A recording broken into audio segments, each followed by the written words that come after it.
My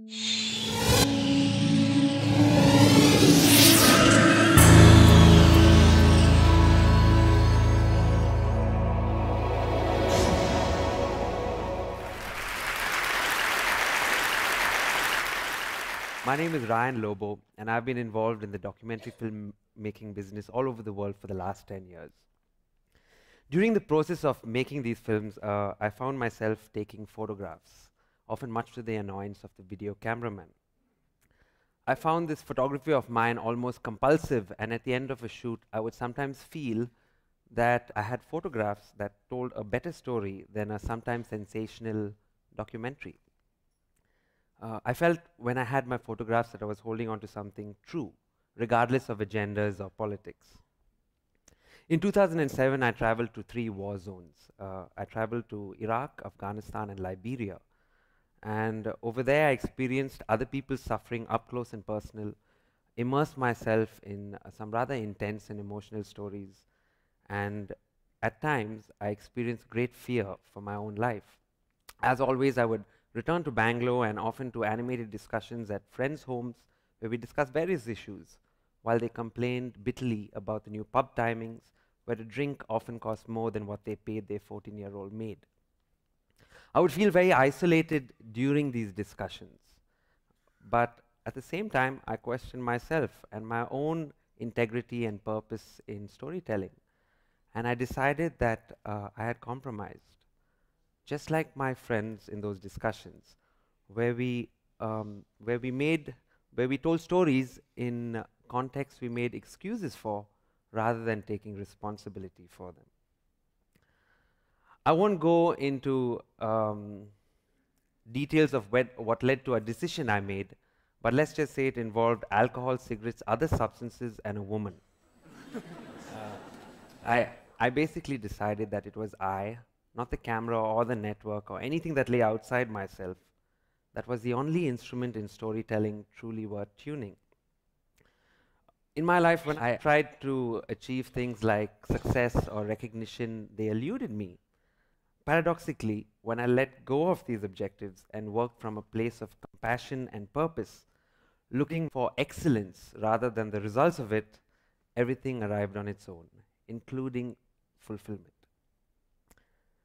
Photography transcended culture, including my own, and is for me a language which expresses the intangible and gives voice to people and stories without.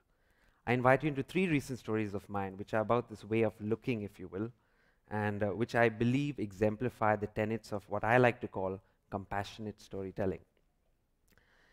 In 2007, I went to Liberia, where a group of my friends and I did an independent, self-funded film, still in progress, on a very legendary and brutal warlord named General Butt Naked. His real name is Joshua, and he's pictured here in a cell where he once used to torture and murder people, including children.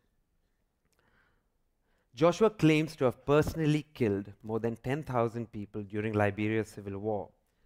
He got his name from fighting stark naked, and is probably the most prolific mass murderer alive on earth today. This woman witnessed the general murdering her brother. Joshua commanded his child soldiers to commit unspeakable crimes and enforced his command with great brutality. Today, many of these children are addicted to drugs like heroin, and they're destitute, like these young men in the image. How do you live with yourself if you know you've committed horrific crimes? Today, the general is a baptized Christian evangelist, and he's on a mission.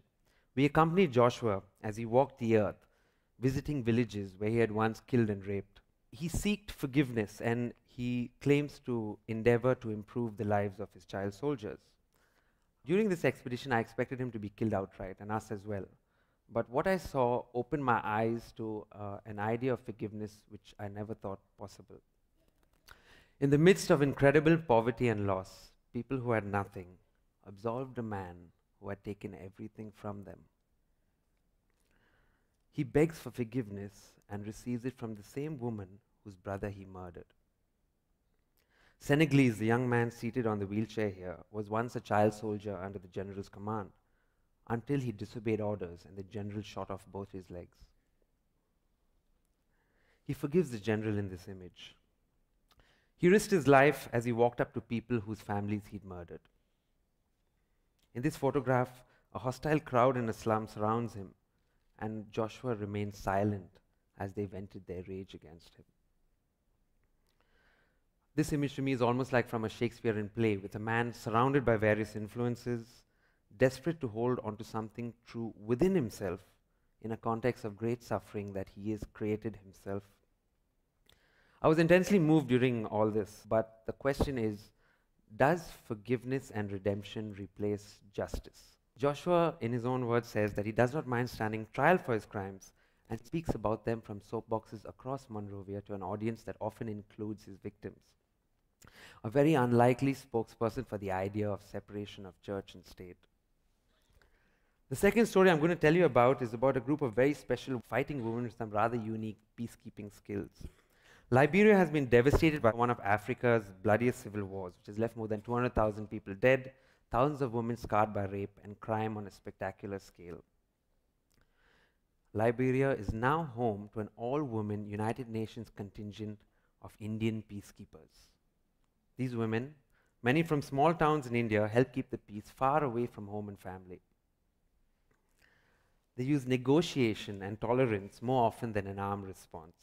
The commander told me that her women could gauge a potentially violent situation much better than men, and that they were definitely capable of diffusing it non-aggressively. This man was very drunk, and he was very interested in my camera until he noticed the women, who handled him with smiles and AK-47s at the ready, of course. This contingent seems to be quite lucky, and it has not sustained any casualties, even though dozens of peacekeepers have been killed in Liberia, and yes, all of those people killed were male. Many of the women are married with children, and they say the hardest part of their deployment was being kept away from their children. I accompanied these women on their patrols and watched as they walked past men, many who passed very lewd comments incessantly. And when I asked one of the women, what about the shock and awe response, she said, don't worry, same thing back home. We know how to deal with these fellows, and ignored them. In a country ravaged by violence against women, Indian peacekeepers have inspired many local women to join the police force. Sometimes when the war is over and all the film crews have left, the most inspiring stories are the ones that float just beneath the radar. I came back to India and nobody was interested in buying the story. And one editor told me that she wasn't interested in doing what she called manual labor stories. In 2007 and 9, I did stories on the Delhi Fire Service, the DFS, which during the summer is probably the world's most active fire department. They answer more than 5,000 calls in just 2 months, and all this against incredible logistical odds like heat and traffic jams. Something amazing happened during this shoot. Due to a traffic jam, we were late in getting to a slum, a large slum which had caught fire. As we neared, angry crowds attacked our trucks and stoned them, like hundreds of people all over the place. These men were terrified as the mob attacked our vehicle. But nonetheless, despite the hostility, the firefighters left the vehicle and successfully fought the fire, running the gauntlet through hostile crowds and some wearing motorbike helmets to prevent injury. Some of the local people forcibly took away the hoses from the firemen to put out the fire on their homes. Now, hundreds of homes were destroyed, but the question that lingered in my mind was, what causes people to destroy fire trucks headed to their own homes? Where does such rage come from? And how are we responsible for this? 45% of the 14 million people who live in Delhi live in unauthorized slums, which are chronically overcrowded. They lack even the most basic amenities, and this is something that's common to all our big cities. Back to the DFS. A huge chemical depot caught fire. Thousands of drums filled with petrochemicals were blazing away and exploding all around us. The heat was so intense that hoses were used to cool down firefighters fighting extremely close to the fire and with no protective clothing. In India, we often love to complain about our government bodies, but over here, the heads of the DFS, Mr. R.C. Sharma and Mr. A.K. Sharma, led the firefight with their men. Something wonderful in a country where manual labor is often looked down upon. Over the years, my faith in the power of storytelling has been tested, and I've had very serious doubts about its efficacy and my own faith in humanity. However, a film we shot still airs on the National Geographic Channel, and when it airs, I get calls from all the guys I was with, and they tell me that they receive hundreds of calls congratulating them. Some of the firemen told me that they were also inspired to do better because they were so pleased to get thank yous rather than brickbats. It seems that this story helped change perceptions about the DFS, at least in the minds of an audience empowered to own televisions, read magazines, and whose hearts aren't on fire. Sometimes focusing on what's heroic, beautiful, and dignified, regardless of the context, can help magnify these intangibles in three ways: in the protagonist of the story, in the audience, and also in the storyteller. And that's the power of storytelling. Focus on what's dignified, courageous, and beautiful, and it grows. Thank you.